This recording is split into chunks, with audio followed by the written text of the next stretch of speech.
I live in an old house. How old?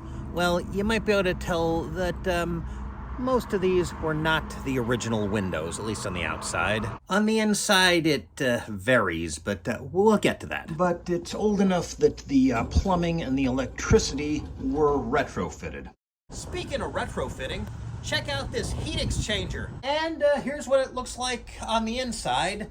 It, as you can probably tell, and I can certainly feel, provides heat to my house, but it can also work as an air conditioner, a fan, and a dehumidifier, which in summer can sometimes work better than an air conditioner. Yeah, until I got the heat exchanger, it never occurred to me that you could use a dehumidifier outside of a cellar. But I've only had this for a little under a year, and I've lived here for quite a bit more than a little under a year. When I first moved in here, there were two sources of heat.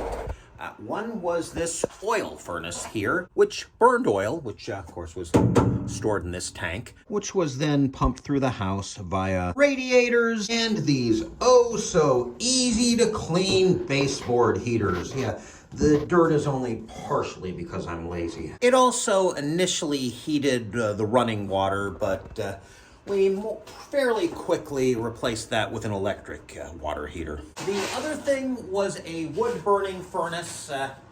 See, there's still a hole in the floor from partially that. And it had a bunch of pipes going from it, which would distribute the heat through various vents in the floor. Come on, one more. You get the idea. It kind of looked like Howl's Moving Castle.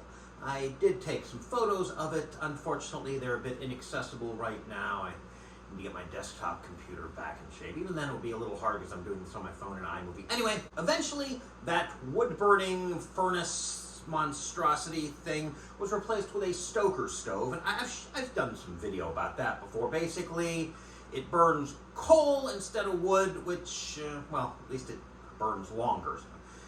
Essentially, there's a conveyor belt. Well, not really a conveyor belt. There's a slight incline. You put coal in a hopper, and then it slowly feeds coal onto the thing, burns a strip of coal, and, as the coal burns out, the ashes fall down into a ash can, and more coal comes in from the hopper, and, not exactly the most environmentally friendly, but neither is oil. The point is that I could basically just make sure the hopper was full and make sure that the ash cans were empty, and it was connected to a thermostat, and it worked okay. I mean, not perfect. You couldn't turn it off, and you had to have the thermostat set at least to a minimum amount, or the coal would go out. So sometimes if it was a warm day, it would be uncomfortably warm indoors. But it did mean, along with the water heater, that the oil heat was pretty much unnecessary except for emergencies, like if we had an unseasonably cold day, because the stoker stove was kind of a pain to light and also not worth lighting if you just needed it for a few hours. However, because of that... Yeah, can you see this? This is my living room ceiling.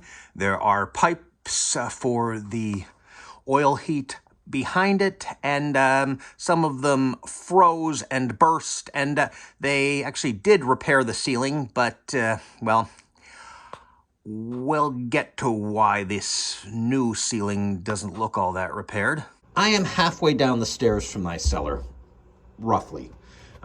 There's the cellar, there's the outside, there's the first floor, and there is the reason I'm still alive despite the stoker stove malfunctioning. I'm not going to test it out. It's a smoke detector and carbon monoxide detector. Stoker stoves have limited lives. Eventually, they start to produce carbon monoxide, and no matter what you do to try to repair or mitigate the problem, you can either get a new one and then have the same problem again in a couple of years, or get rid of it. Guess what we did? Yeah, I know. I already showed you that. That took a while for the parts to come in. In fact, I think they ordered, I can't remember, but somehow they got one part, but we're waiting for the other part, and then they sent them the same one. I think it's the outside one. Pretty sure it's the outside one. Doesn't matter. Doesn't matter. Point is that it was winter. It was cold. So I put the oil heating back on. And guess what? Yeah, when they repaired the ceiling, they did not repair or remove or cap off the pipes. So that's where the water in the pipes drains from, and it took months before it was finally fully drained. Now, as I've mentioned multiple times in this video, this is an old house. A lot of stuff just didn't exist at the time they built it. A lot of stuff had to be added. Yeah, see the insulation here. This is the coal bin. Above me is, well, let's see. This part is the porch. That part is my storage room, you know, where it still has the original windows on the inside, that thing. Yeah, so that helped. I've also made quite a bit of use out of expanding foam spray to try to get the cracks that are bound to appear in an old house. Yeah, as you can see here, I got expanding foam in the cracks, and also inside there.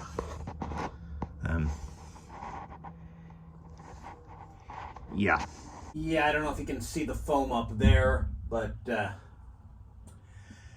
yeah, this will not close. I did later put some insulation in the opening there.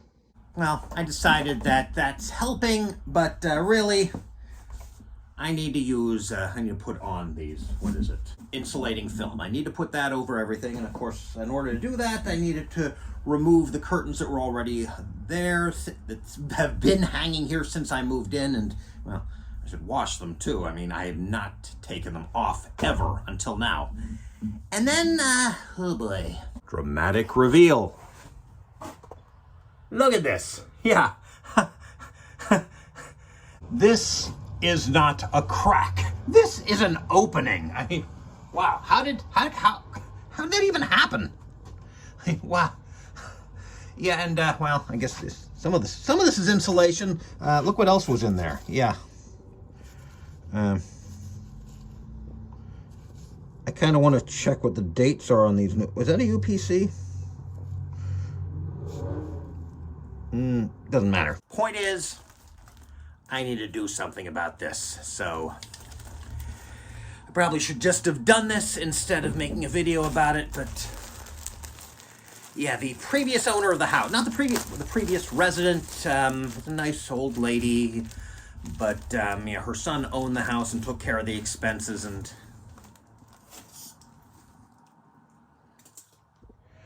okay, well, that's definitely helping. Yeah, I think I still need to probably find some other stuff, but there's not a gigantic gaping hole in there anymore, and that's really good. Oh no, I broke the law and they're coming to catch me with the...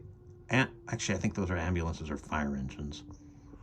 So here's what it now looks like from the outside, and yeah, it does look a bit like the house is bleeding. I was going to say marshmallow, but it's really more lemon meringue, but it is keeping the cold out, at least somewhat, and right now, that's what's important.